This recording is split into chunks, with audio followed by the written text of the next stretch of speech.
Hello class 12th, welcome you all in my class. Today we will able to understand that what is the difference between the intermediate goods and final goods. So let us start.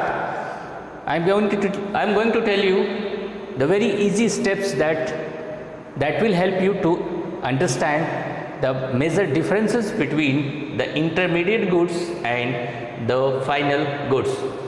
सबसे पहले आपको ये बताएं कि intermediate goods वो goods होता है जो कि अभी भी प्रोडक्शन बाउंड्री के अंदर है, जबकि फाइनल गुड्स वो गुड्स होता है जो प्रोडक्शन बाउंड्री के बाहर है and now it is ready for use, यानी कि यूज़ करने के लिए रेडी है। ठीक है, तो कैसे हम ये पता लगाएंगे कि कोई भी गुड्स इंटरमीडिएट गुड्स है या फाइनल गुड्स है? क्या इसका कोई डिमार्केशन का कोई एक रूल है? तो रूल को जानने से पहले सबसे पहले आपको हम ये बताएं कि any goods can be intermediate goods और it can be final goods. It directly depends upon the end use of the consumer. यानी कि कोई भी गुड्स आपका इंटरमीडिएट भी हो सकता है और फाइनल भी हो सकता है। ये डिपेंड करता है कि उसको यूज़ करने वाला उसको कैसे यूज़ करता है। ठीक है, अब सपोज़ करिए कि मिल्क को क्या हम इंटरमीडिएट गुड माने या उसे हम फाइनल गुड माने? तो मिल्क आपका इंटरमीडिएट भी हो सकता है और वो आपका फाइनल भी हो सकता है। कैसे? अब सपोज़ करिए कि कोई कन्फेक्शनर है, कोई आपका स्वीट मेकर है या कोई आपका डेयरी शॉप वाला है, उसने उस मिल्क को ख़रीदा है। ठीक है, तो डेयरी शॉप वाले ने क्यों ख़रीदा? ताकि वो रीसेल करे। ठीक है, स्वीट मेकर ने क्यों ख़रीदा? ताकि वे स्वीट्स बना सके। तो उसके लिए जो मिल्क का परचेजिंग होगा वो इंटरमीडिएट गुड्स होगा, क्योंकि the intermediate goods in this condition will shows as अ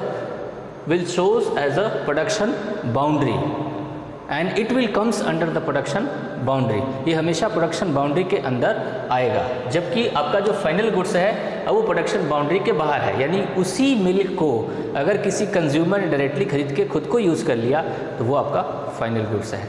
ठीक है, तो इसके लिए डिस्टिंक्शन जो है आपका वो इंटरमीडिएट का और फाइनल का ये है, इंटरमीडिएट और फाइनल का, कि if the goods is either used for resale or further production,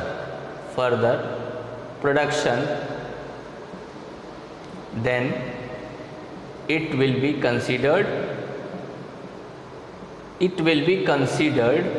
as intermediate goods.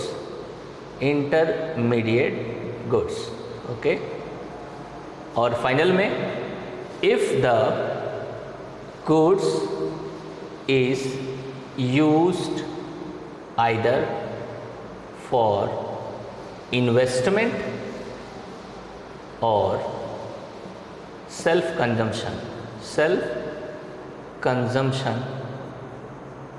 Then it is final good. तो इस तरह से आपने देखा कि इंटरमीडिएट गुड और फाइनल गुड को हम कैसे आसानी से डिफाइन कर सकते हैं। इंटरमीडिएट गुड्स वो गुड्स होता है जो या तो रीसेल के पर्पस से यूज़ किया जाता है या फिर फर्दर प्रोडक्शन के लिए। जैसे मैंने अभी आपको मिल्क का जो एग्जाम्पल दिया वो इंटरमीडिएट गुड्स का पार्ट है। अगर डेयरी शॉप वाले ने ख़रीदा तो रीसेल, और उसको अगर स्वीट मेकर ने ख़रीदा तो फर्दर प्रोडक्शन के लिए यूज़ हुआ है। ठीक है, दूसरी तरफ फाइनल गुड्स में वो गुड्स होता है जो या तो इन्वेस्टमेंट के पर्पस से किया गया है या तो फिर उसको सेल्फ कंजम्पशन के पर्पस से किया गया है। ठीक है, अब फॉर एग्जांपल सपोज़ करिए कि एक बस एजेंसी ने बस खरीदा, तो बस एजेंसी ने बस खरीदा तो उसका पर्पस क्या है, बस को बेचना है, ठीक है। सो बस एजेंसी का बस खरीदना एक इंटरमीडिएट गुड्स है, ठीक है, क्योंकि उसका पर्पस है रीसेल। जबकि उसी बस को किसी स्कूल वाले ने खरीदा तो उसका पर्पस है स्कूल में उसको यूज़ करना, यानी उसने इन्वेस्टमेंट के पर्पस से उसको ख़रीदा है, ठीक है। तो इस तरह से किसी भी एक गुड्स को हम एट ए टाइम इंटरमीडिएट भी कह सकते हैं और दूसरे टाइम उसको हम फाइनल भी कह सकते हैं। ये डायरेक्टली डिपेंड करता है कि उसको यूज़ करने वाला उसको कैसे यूज़ करता है। अगर उसको एक तरह से इंटरमीडिएट की तरह यूज़ किया जाएगा तो इंटरमीडिएट गुड्स होगा, उसको अगर फाइनल की तरह यूज़ किया जाएगा तो वो फाइनल होगा। अब दूसरा एग्जांपल, सपोज़ करिए कि एक कॉटन है, ठीक है, कॉटन से क्या बनता है, थ्रेड बनता है, थ्रेड से क्या बनता है, क्लॉथ्स बनता है, ठीक है। क्लॉथ्स किसके पास जाता है, टेलर के पास जाता है। अब टेलर उसको कंप्लीटली क्लॉथ बना करके आपको कंप्लीट क्लॉथ बना के देता है। ध्यान दीजिए, ये आपके अलग अलग आपको क्या दिख रहे हैं, ये अलग अलग आपको फर्म दिख रहे हैं, ये इंटरमीडिएट फॉर्म्स हैं, ठीक है। आप एग्जाम्पल के तौर पे इसको लिख सकते हैं, ये सब के सब इंटरमीडिएट फॉर्म्स हैं। जो फाइनल आपका आउटपुट है वो है आपका कंप्लीट क्लॉथ जो आपको स्टिचिंग करने के बाद आपको मिल गया है।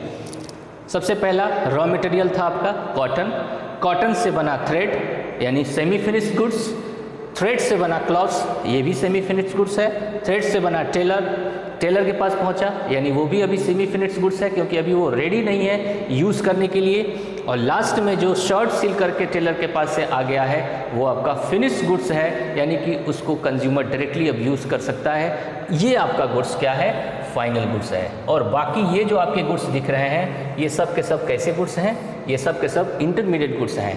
दूसरे तौर पे इसको कह सकते हैं कि इंटरमीडिएट गुड्स वो होता है जो अभी प्रोडक्शन बाउंड्री के अंदर होता है, ठीक है। ये आप देख सकते हैं जो कॉटन है, थ्रेड है, क्लॉथ्स है और टेलर है, ये सब के सब अभी प्रोडक्शन बाउंड्री के अंदर है, इनका प्रोडक्शन जारी है। या तो ये रॉ मटेरियल है या तो ये सेमी फिनिश्ड गुड्स हैं, इसलिए ये अभी प्रोडक्शन बाउंड्री के अंदर माने जाते हैं। जैसे ही प्रोडक्शन बाउंड्री के बाहर जाएगा यानी कि वो गुड आपका अब रेडी है यूज़ करने के लिए कंज्यूमर के थ्रू, ठीक है।